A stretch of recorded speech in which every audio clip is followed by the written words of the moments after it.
Bezgalīgs melnums un zvaigžņu putekļu mājas. Tur, kur laiks apstājas, mēs vēl neesam bijuši klāt. Neizmērojams plašums, kur gaisma klīst viena, un visuma klusums mūs mēģina uzrunāt. Bet mēs esam tikai ēnas uz maza trausla grauda, kas lido caur tumsu, kur nebeidzas nekas.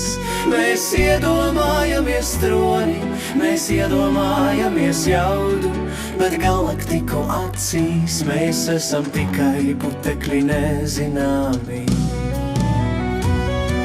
Tik maza ir pasaule, kas tikko pēlīte plaukstā, tik viegli to salauzt, tik nepastāvīgs ir viss. Mēs torņus ceļam, lai zvaigznēm skartu seju, bet pazūdam tumsā kā maza klusa dzeja.